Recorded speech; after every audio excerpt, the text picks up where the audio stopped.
The man across the table smiled, and the lights in the restaurant dimmed just enough for her to realize that the shadows were leaning toward him, not the other way around. Her chest tightened before her mind could catch up, because something in his stillness felt rehearsed, like a pause practiced many times before. If you feel that tightening now, stay with this story, subscribe, and like, because the smallest warning signs are the ones people survive only if they notice them in time. It was supposed to be an easy first date. Neutral place, public, early evening. She had chosen the restaurant because it was busy, warm, and ordinary, the kind of place where nothing bad ever made the news. Soft music, low voices, the clink of glasses, safety disguised as ambience. He arrived exactly on time. Not early, not late. That detail stayed with her longer than it should have. He stood when she approached the table, polite to the point of precision. His clothes were clean, understated, almost forgettable, as if chosen to avoid being remembered. When they sat, he folded his hands and waited for her to speak first. Not eagerly, patiently. She noticed the smell before anything else. Not unpleasant, just wrong. Like cold rain trapped in fabric that never quite dried. Conversation flowed too smoothly. He mirrored her posture with a delay that felt calculated. When she laughed, he smiled after the sound faded, as if confirming it was the correct response. His eyes never searched her face. They rested there, heavy and unblinking. He knew things she hadn't told him. Small things, her preference for tea, the street she avoided at night, the way she checked the lock twice before sleeping. Each time she hesitated, he corrected himself, blaming coincidence, tone, intuition. She accepted every explanation because each one alone made sense. The waiter interrupted. Plates arrived. Steam rose between them, briefly blurring his face. Relief flickered. Then the steam thinned, and his expression was unchanged, as if nothing had passed in front of him at all. She told herself this was anxiety, first-date nerves. Fear without proof was imagination searching for patterns that were not really there. Still, when he finally ate, she noticed he waited for her to take the first bite. Outside, dusk pressed against the windows. The restaurant grew quieter. Somewhere behind the walls, something hummed, a sound too low to identify. She became aware of her breathing, then his, sinking without effort, as if guided. He asked where she planned to go after dinner. The question was casual. The way he watched her answer was not. When she excused herself to the restroom, she stood too quickly and felt dizzy. In the mirror, her face looked stretched thin by unease. She washed her hands longer than necessary. When she returned, he was still sitting exactly as she had left him. The chairs around them were empty now, and for the first time that night, she understood the difference between being seen and being chosen. She realized too late that the silence had weight. It settled over the table as the last diners paid and left, chairs scraping softly against the floor like restrained warnings. The restaurant did not close, not officially, but it thinned out in a way that felt intentional, as if the space itself were slowly exhaling everyone except them. If you're still here, keep going, subscribe and like, because this is the part where most people convince themselves they're safe, right before they aren't. He suggested dessert, not asked, suggested. His voice stayed level, warm, reasonable, the kind of tone that made refusal feel impolite rather than necessary. She agreed without remembering the decision happening. The waiter returned, placed 2 small plates between them, and disappeared again. She noticed then how rarely staff passed their table. Not avoidance, more like uncertainty, as if they sensed a boundary they didn't want to cross. "You seem nervous," he said gently. The words weren't wrong. The timing was. She smiled and apologized. He shook his head, reassuring, but his fingers tightened together for just a second, skin pressing pale against skin, as if holding something in. He spoke about ordinary things, work, weather, a recent movie. Each topic ended too cleanly, like a door shut with care. When she tried to steer the conversation elsewhere, he followed, but always returned it gradually back to her. Her habits, her routines, her evenings. She noticed he never spoke about himself unless prompted. When he did, details blurred, cities without names, jobs without descriptions. A past that felt edited down to placeholders. At one point, she mentioned living alone. He nodded, unsurprised. "That suits you," he said. "You don't like being watched." The words landed wrong. She laughed them off. He did not. Her phone vibrated in her bag. Relief spiked, then drained when she saw there was no notification. The screen stayed dark. She tried again later. Still nothing. The humming sound returned, louder now, threading through the walls. She became aware of how still he was sitting, how rarely he blinked. When he did, it seemed deliberate, as if blinking were a task he remembered only when necessary. She excused herself again, claiming a call. This time, when she stood, his chair scraped faintly, mirroring the movement before he stopped himself. In the restroom, her phone had service.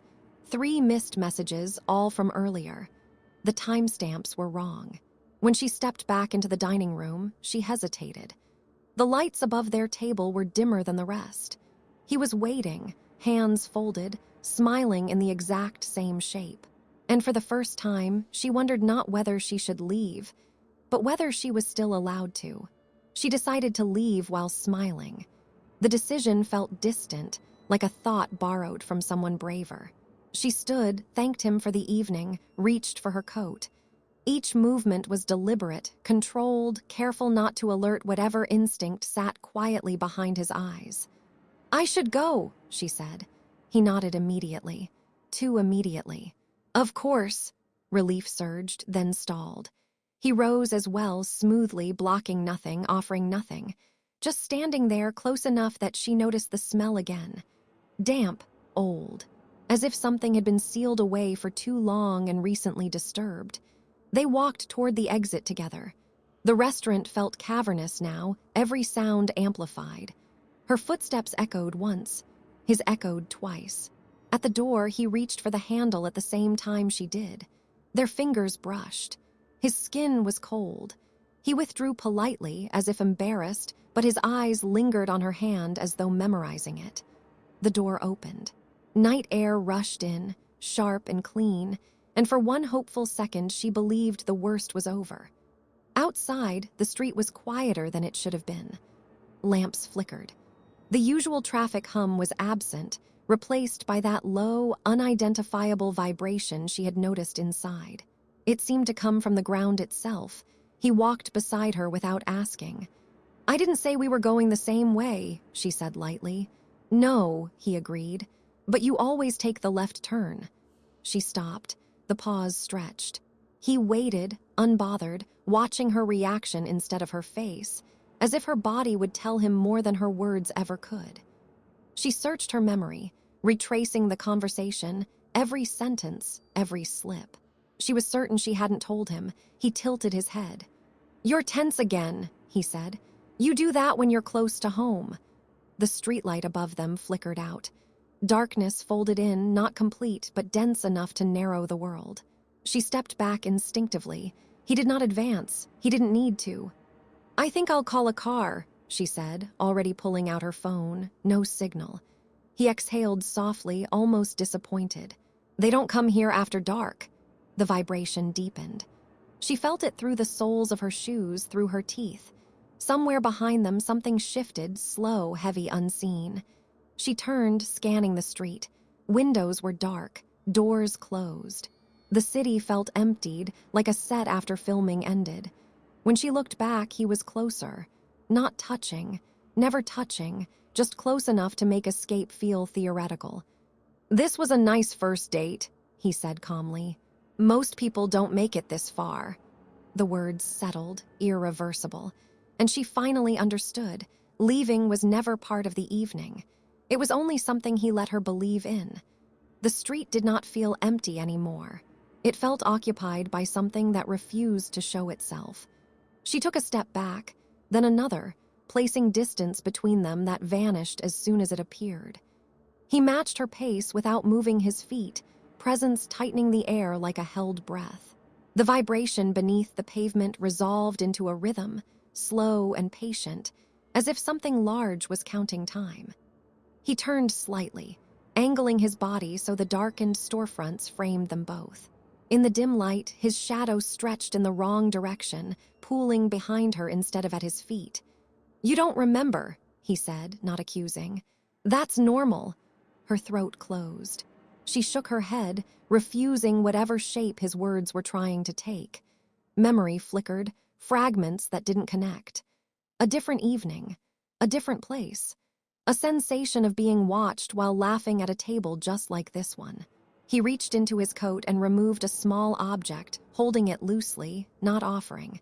A thin metal token, worn smooth by handling. She recognized it with a jolt that made her dizzy. It was hers.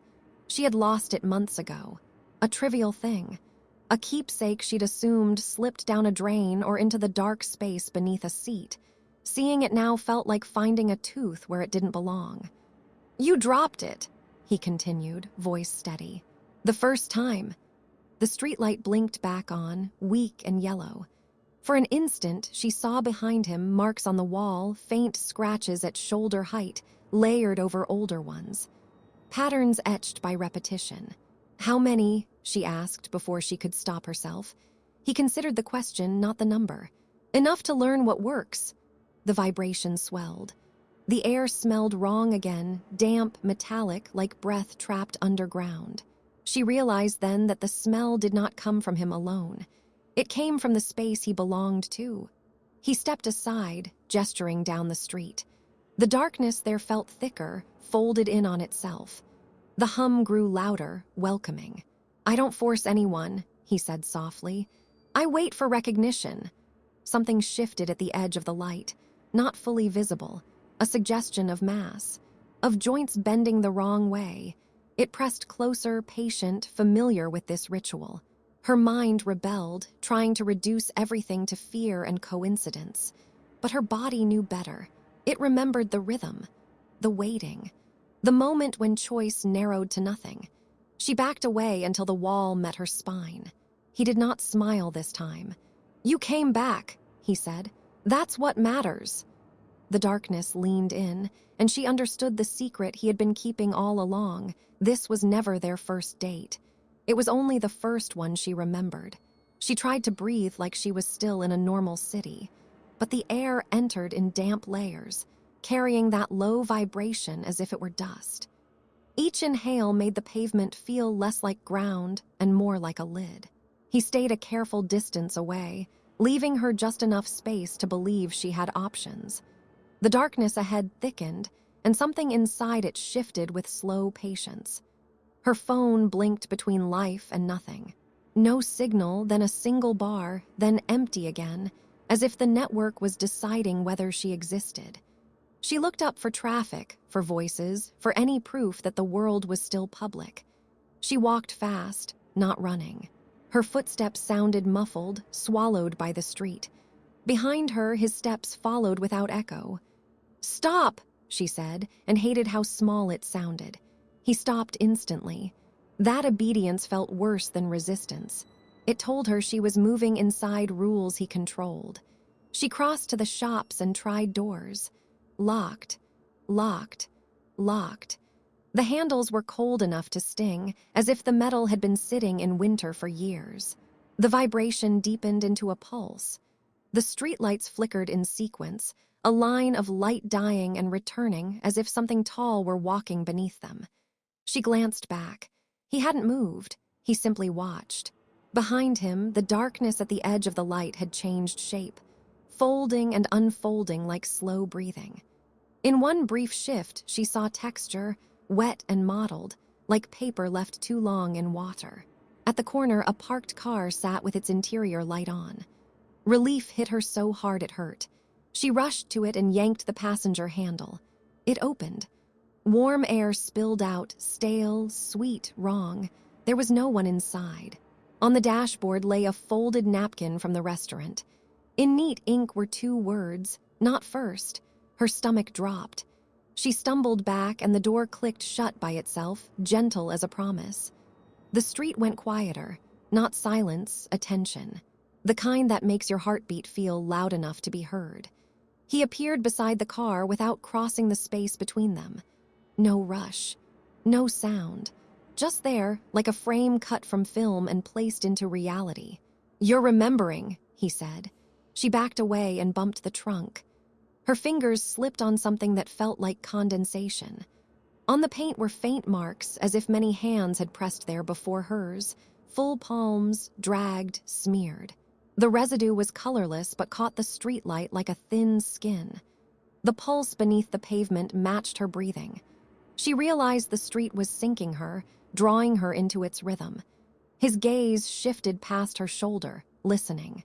The darkness had approached. Too close. Close enough to warp the edges of her vision, softening corners, bending straight lines. Something within it moved with the careful accuracy of a person imitating being human. She could smell it clearly now. Wet plaster, mold, old books, and breath that had never met daylight. She ran toward the brightest block she could see. Ahead, the streetlights snapped off one by one, guiding her into a narrowing corridor of dimness. She slowed, horrified, and looked for another way. Every door was still locked. Every window showed only darkness behind glass, though the frames glowed faintly. The light was fake, a lure. When she turned back, he was closer again, and the darkness behind him had spread, filling the street like water rising. In the next flicker, she saw it, tall, folded, many-jointed, its surface slick with damp that reflected nothing. No eyes, no mouth, only seams as if it had been stitched from places where light should have been. She finally understood what he meant by recognition. It wasn't her recognizing him. It was the thing behind him recognizing her. The street was no longer a street. It was a passage. She felt it the moment she stopped running. The ground beneath her feet had softened, not physically, but in purpose, like a place that existed only to be crossed in one direction. The buildings leaned inward now, subtle but undeniable, their upper floors bending closer together as if listening. The thing behind him moved fully into the light. It did not step forward. It unfolded. Segments shifted with wet precision, joints adjusting to gravity as though gravity were optional. Its surface was neither skin nor shadow, but something in between, textured like soaked paper layered over muscle. Where a face should have been, there was only a suggestion of depth, a hollow that pulled her attention inward and refused to give it back. She gagged on the smell, rot without decay, dampness without water, the scent of rooms never opened. Her legs trembled, refusing commands. Every instinct screamed to run, but the corridor of light ahead had narrowed to almost nothing. Behind her, the thing settled, lowering itself closer to the ground, adapting to her height. He stood to the side now, facilitator, observer. His role was complete. "This is where most people panic," he said calmly. "It doesn't help them." The vibration beneath the pavement reached a steady hum, a frequency that pressed against her skull. She realized then it wasn't sound. It was alignment, something was tuning her. Memories surged, not clear images, but sensations. Different streets, different nights. The same tightening chest, the same false relief, always him. Always the moment just before understanding. She pressed her hands over her ears. It didn't help. The thing leaned closer. The hollow at its center deepened, and she felt something inside her respond, a pull behind her eyes, behind her thoughts. It wasn't hunger, it was recognition. She screamed then, a raw sound that scraped her throat, but the noise fell flat, absorbed by the walls, by the ground, by the thing itself. The scream belonged to the passage now. The entity paused, as if savoring the moment. From within its seams came a sound like pages shifting, like many quiet breaths being taken by something that did not need air. He watched her carefully, not with pleasure, with assessment. "Don't fight it," he said. "You won't disappear, not completely." The thing reached out, not with a limb but with a distortion, a bending of space that brushed her shoulder. The contact was cold and damp, and with it came a flood of certainty. She had stood here before. She had begged. She had promised. She had been taken and returned. Her vision fractured. The street doubled, then tripled, each version slightly wrong. In one, she saw herself standing calmly beside him. In another, she saw no one at all. The pressure peaked. The hum became unbearable. Then, abruptly, it stopped. The street snapped back into shape. The lights steadied. The buildings straightened. The thing recoiled, folding inward, retreating into the shadow it had spilled from. She collapsed to her knees, gasping, hands clawing at dry pavement. He approached at last and crouched to her level. "Not tonight," he said quietly. "You're not ready to stay." The darkness withdrew fully, slipping beneath the street as if it had never been there. He stood, adjusted his coat, and offered her a final, neutral look. "Next time," he added, and the word felt less like a threat and more like a schedule. Morning arrived without ceremony. She woke on her own bed, fully dressed, shoes still on, coat folded neatly over the chair as if someone had taken care not to wrinkle it. Sunlight filtered through the curtains in thin, harmless lines. The city outside sounded normal, traffic, distant voices, a door closing somewhere down the hall, normal enough to doubt everything. Her phone lay on the nightstand, fully charged. No missed calls, no messages. The date in the corner of the screen was correct. The time suggested she had been home for hours. She sat up slowly. Her body ached in places she couldn't explain, a deep soreness behind her eyes, in her jaw, along her spine. When she stood, the floor felt solid, obedient. No vibration, no hum. In the bathroom mirror, she looked like herself. Pale, tired, alive. She searched for marks, bruises, scratches, anything, but found none. Only faint discoloration on her shoulder, a shape like fingers pressing from the inside out. It faded as she watched. She told herself she had panicked. That fear had built a story where there was none. That exhaustion and anxiety could do terrible things to memory. Still, she threw away the coat. Days passed. Then weeks. Life resumed. Friends asked about the date. She lied easily, the way people do when the truth sounds unreasonable even to themselves. She avoided that street, then the neighborhood, then the part of the city that felt slightly off when the light changed. She began sleeping with a lamp on. Sometimes, just before waking, she dreamed of standing on a quiet street while buildings leaned closer, listening. In the dreams, she was never alone, and she was never surprised. One evening, months later, her phone buzzed while she was making tea. A notification from a dating app she didn't remember reinstalling. New match. The profile photo loaded slowly. Too slowly. No name, no bio.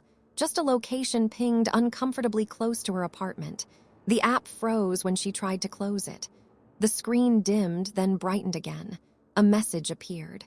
"You seemed more ready this time." Her hands shook so badly she nearly dropped the phone.